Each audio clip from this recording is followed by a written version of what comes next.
Experts say the Nigerian business environment is unique. Business and government are permanently at variance. Cost is permanently higher than income. Tax overburden and infrastructural deficit erodes revenue steadily, and aviation is prone to the most minute situation in the economy, ranging from weather to politics. With about 150 airlines failing in 50 years and 7 struggling domestic carriers at the moment, is corporate governance and lack of proper business models at the heart of airline failure in Nigeria? We dig deeper into this subject, plus a report on Africa's most successful airline. That's the program in view. A warm welcome to Aviation this week on Channels Television. I'm Bukola Joe Kitumbi.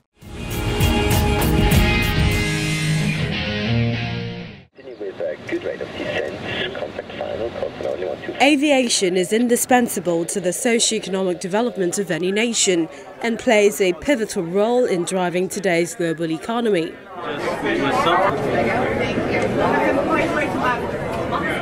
Over a third of global trade by value is transported through the skies, while aviation contributes some to jobs around the world.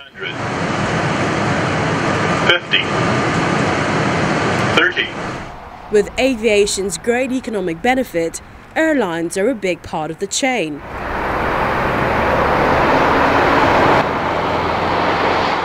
After over 50 years of airline operations in Nigeria, over 150 airlines have gone into extinction as at September 2017.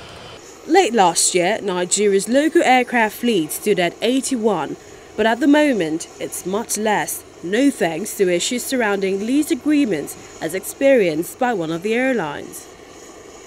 Because what the UK Civil Aviation told the lessor was that if you are committed and sincere, and you as operator, you hold them a duty to provide an aircraft when you have an AOG within a stipulated time, 48 hours. Apart from this airplane, we leased 2 aeroplanes, 777 and 73800, which we have returned. The reason for returning is one of those aircraft I earlier mentioned had an issue. And you cannot own an aircraft or lease an aircraft if you don't have control of it. You have those challenges. The decision to return them affected our London and Dubai operation. Meanwhile, other African countries which are far behind Nigeria in terms of aviation development have evolved and continue to do better in terms of running a profitable aviation industry. Countries like Kenya has a fleet size of 36, Rwanda 12, and Ethiopia, adjudged the #1 in Africa, has 92 aircrafts. Legacy airlines like the British Airways have over 400 aircraft in their fleet. Delta Airlines, Emirates and other European carriers have more than 200 aircraft each in their fleet.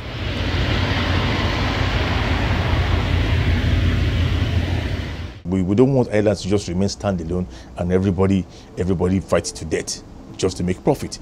What we are advocating that if you are not too eager to merge, you must find a level of cooperation.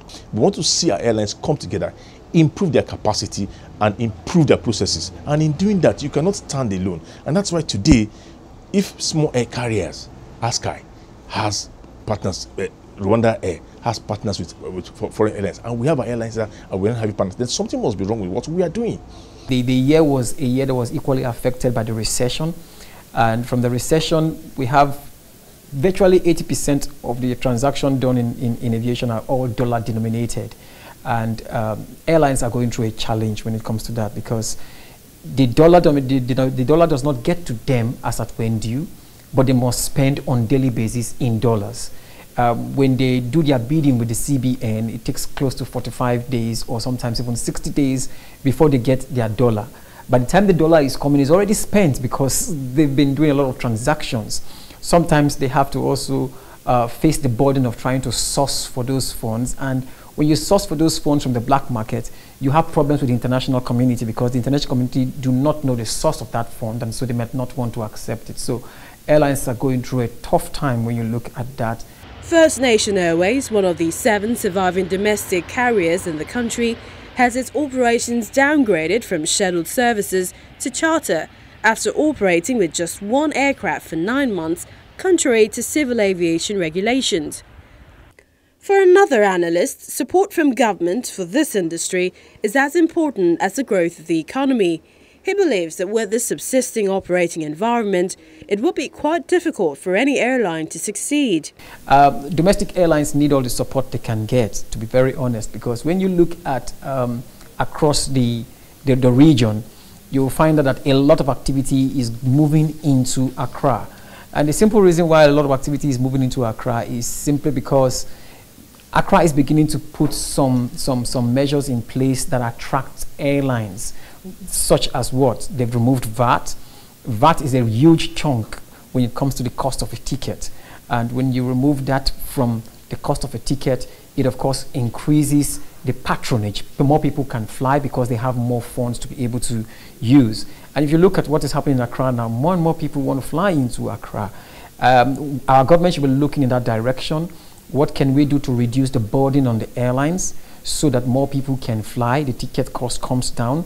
Beyond these challenges, double taxation, infrastructure decay and other issues bordering on the government policy remain spanners in the wheel of progress.